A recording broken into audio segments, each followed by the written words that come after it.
আসসালামু আলাইকুম রহমতুল্লাহি ওবরকাতুহু। সম্মানিত দর্শক, আমেরিকার কাণ্ডে সারা পৃথিবী তোলপাড়।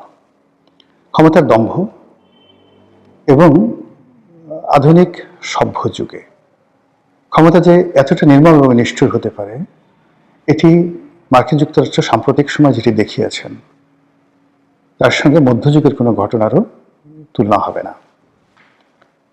মধ্যযুগে রাজা বাদশারা একে অপরের সঙ্গে যুদ্ধ করতেন, সন্ধি করতেন এবং যুদ্ধক্ষেত্রে প্রতিপক্ষের হাতে অনেক রাজা নিহত হতেন।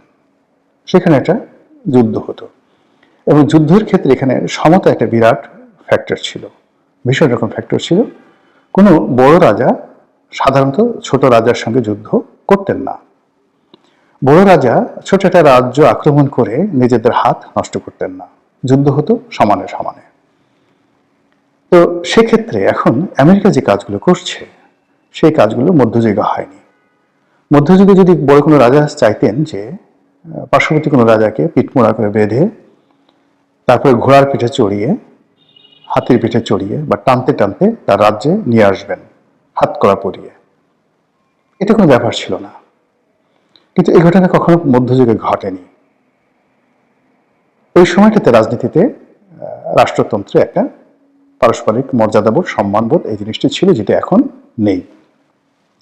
তো সেই অর্থে এখন বিশ্বের প্রধানতম সুপার পাওয়ার, তাদের আসলে যুদ্ধ করার যদি মরদ থাকতো বা মুরদ থাকতো, তাহলে তারা যুদ্ধ করতো রাশিয়ার সঙ্গে।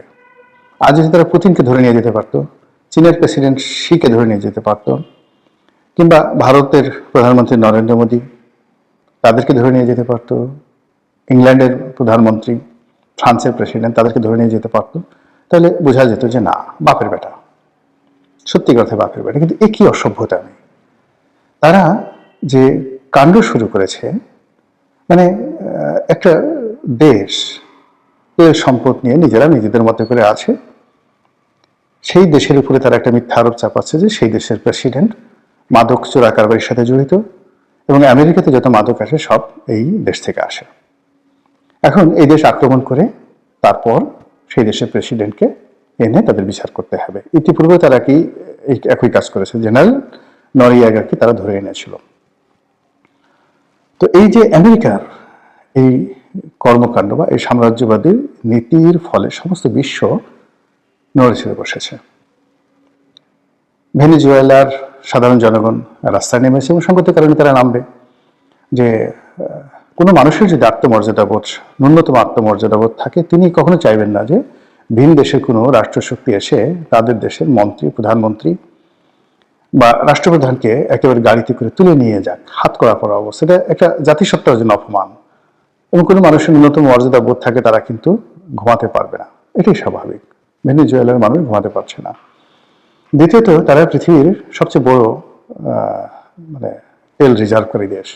বিশ্বের 20% তেল এখন ভেনেজুয়েলাতে রয়েছে, যে তেলের মূল্য হলো $20 ট্রিলিয়ন। এখন এই তেল দখল করার জন্য আমেরিকা যে চক্রান্ত করছে, এটা পৃথিবীর যে কোনো বোকালোক বুঝে। আর এই কাজ করে ডোনাল্ড ট্রাম্প নিজেকে অনেকটা বেসামাল বানিয়ে ফেলেছেন, মোর দ্যান হিটলার। হিটলারের পোল্যান্ড আক্রমণ এবং দ্বিতীয় বিশ্বযুদ্ধের যে সূচনা, ওই সময়টাতে আপনারা যারা হিটলারকে মূল্যায়ন করবেন, ওই সময়টাতে জার্মান বাহিনীর আধিপত্যবাদ যারা দেখবেন, পরবর্তীতে ফ্রান্স দখল, ইটালি দখল, স্পেন দখল, ইটালিতে তারা দখল করেনি, স্পেন দখল করেছিল, এই সব মিলিয়ে রাশিয়াতে আক্রমণ, সারা ইউরোপকে তছনছ করে দিয়েছিল হিটলার। এখন এই যে ভেনেজুয়েলার যে আক্রমণ, সেই আক্রমণ এটা তাদের পোল্যান্ড আক্রমণের মতো ঘটনা ঘটলো। তৃতীয় বিশ্বযুদ্ধে পোল্যান্ড আক্রমণের মতো ঘটনা ঘটলো। এখন জনাব ডোনাল্ড ট্রাম্প যে সকল কথাবার্তা বলছেন, ইউরোপে সে ঝগড়া লাগাতে চাচ্ছে, কানাডার সাথে সে ঝগড়া করতে চাচ্ছে, মেক্সিকোর সাথে ঝগড়া বাঁধিয়ে দিতে চাচ্ছে, কলম্বিয়ার সাথে ঝগড়া বাঁধিয়ে দিতে চাচ্ছে, এবং কিউবা থেকে শুরু করে অন্যান্য যে সকল দেশ আছে, সকল দেশের রাষ্ট্রপ্রধানকে সে ধরে আনতে চাচ্ছে। ভালো কথা। তো আমেরিকার এই আধিপত্যবাদ যদি দক্ষিণ আমেরিকা, মানে ইউনাইটেড স্টেটস অফ আমেরিকাকে বলা হয় উত্তর আমেরিকা, আর তার অপোজিটে যে সকল রাষ্ট্র রয়েছে সেগুলোকে বলা হয় দক্ষিণ আমেরিকা বা ল্যাটিন আমেরিকা। তো সেই দক্ষিণ আমেরিকার দেশের সাথে যদি আমেরিকার গন্ডগোল হয়, সেটা আমেরিকা মহাদেশেই থাকবে। যে তারা সেই প্রথম মহাযুদ্ধের পর থেকেই এশিয়াতে তাণ্ডব চালিয়েছে।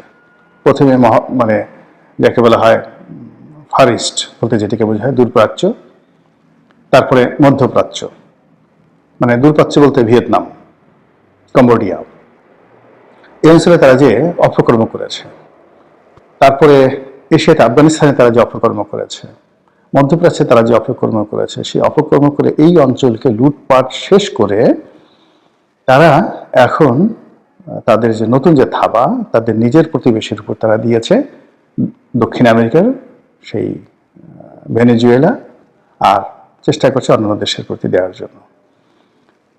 এবং যখন একটা প্রাণী দেখবেন যে কিছু প্রাণী আছে, বিচ্ছুর যে বাচ্চা ও জন্ম নেয়, জন্ম নেওয়ার সময় তার মায়ের নাড়ি ভুড়ি খেয়ে তারপর শেষে পেটের ভিতর থেকে বের হয়। এই হলো বিচ্ছুর চরিত্র। তো সেই দিক থেকে আজকে যে আমেরিকা, সেই আমেরিকার আজকে এই পর্যায়ে এসেছে মূলত ইউরোপের ঘাড়ে ভর করে, ইউরোপের শক্তি ব্যবহার করে, এবং ইউরোপ যুদ্ধ করেছে দ্বিতীয় মহাযুদ্ধে, আর ফল লাভ করেছে আমেরিকা। তো এই যে আমেরিকার যে অকৃতজ্ঞতা বোধ, এখন সেই অকৃতজ্ঞতা বোধ দিয়ে তারা ইউরোপকে আক্রমণ করতে যাচ্ছে, এবং সেটা শুরু করতে চাচ্ছে ডেনমার্ককে দিয়ে। অন্যদিকে আমাদের ভারতের যে নরেন্দ্র মোদী, সেই নরেন্দ্র মোদীর উপরে সে খেপেছে, বিজয় খেপেছে। ভেনেজুয়েলার প্রেসিডেন্টকে ধরে নিয়ে যাওয়ার পর সে সংবাদ সম্মেলন করছিল, তো বিভিন্ন মানুষ তাকে প্রশ্ন করেছে বিভিন্ন বিষয়ে। কেউ কিন্তু ভারত নিয়ে কেউ কোনো প্রশ্ন করেনি, সে নিজেই উদ্যোগী হয়ে, আপনার সেটা দেখবেন সংবাদ সম্মেলন, অবাক করার ঘটনা। এটা মধ্যযুগের পাগলা রাজারও এই কাজ করতেন না, আলাউদ্দিন খিলজিও কখনো এই ধরনের কাজ করতেন না। তো সে সাংবাদিকদেরকে বলছে যে ভারত সম্পর্কে আমাকে জিজ্ঞাসা করো। তো একজন জিজ্ঞাসা করছে ভারত সম্পর্কে, তখন সে বলছে যে ভারতের প্রধানমন্ত্রী মোদীর, তার উচিত ছিল আমাকে খুশি করা। বক্তব্যটা চিন্তা করেন যে তার উচিত ছিল আমাকে খুশি করা, কিন্তু সে সেটা করেনি। কাজেই তাকে দুর্ভোগ পোহাতে হবে। মানে আগের দিনে যেটা হতো যে দিল্লিতে কোনো সম্রাট বসতো, বা ইংল্যান্ডে কোনো সিংহাসনে বসতো, অন্যান্য করদ রাজা যারা ছিলেন তাদেরকে বিভিন্ন রকম উপহার পাঠিয়ে দিয়ে তারপরে নিজেদের গদি রক্ষা করতে হতো। একইভাবে মিস্টার নরেন্দ্র মোদী, তার কাছ থেকে ডোনাল্ড ট্রাম্পের যে আশা, সেটা হলো নরেন্দ্র মোদী তাকে খুশি করবে। এখন নরেন্দ্র মোদী সেটা করেনি। সে রাশিয়া থেকে তেল কিনছে, ইরানের সাথে সম্পর্ক বজায় রক্ষা করে চলেছে, এবং আমেরিকা সেখানে যে ট্যারিফ দিয়েছে সেই ট্যারিফকে সে পাত্তাই দিচ্ছে না। এখন ভারতের যারা মূলধারার গণমাধ্যম, তারা এই যে ডোনাল্ড ট্রাম্পের এই বক্তব্যে ভীষণ রকম খেপেছে। তারা বলেছে যে আমাদের আমেরিকার সাথে ব্যবসা বাণিজ্যের দরকার নেই, প্রয়োজন হলে আমরা সামরিক শক্তি ব্যবহার করব, এবং আমেরিকার এই এশিয়াতে যত রকম স্থাপনা রয়েছে, আমরা দরকার হলে চীনের সাথে সকল বিরোধ মিটিয়ে ফেলবো, আমরা দরকার হলে রাশিয়ার সঙ্গে কৌশলগত মিত্রতা করবো, কিন্তু আমেরিকার এই ধরনের অপমান আমরা আর সহ্য করবো না। আবার অন্যদিকে আরেক পক্ষ বলার চেষ্টা করছেন যে এই মুহূর্তে ভারতের যে ইকোনমি গুগল কেন্দ্রিক, ইউটিউব কেন্দ্রিক, মাইক্রোসফট কেন্দ্রিক, প্রযুক্তি কেন্দ্রিক, সবকিছু আসলে আমেরিকার প্রযুক্তিতে চলে। এমনকি তাদের যে এভিয়েশন ব্যবসা, পেট্রোলিয়াম ব্যবসা, সবই মানে হার্ডওয়্যার যাদেরই থাকবে না কেন, সফটওয়্যারটা আমেরিকান। কাজে আমেরিকার সাথে এই মুহূর্তে দ্বন্দ্ব সংঘাতে জড়িয়ে যাওয়া ঠিক হবে না।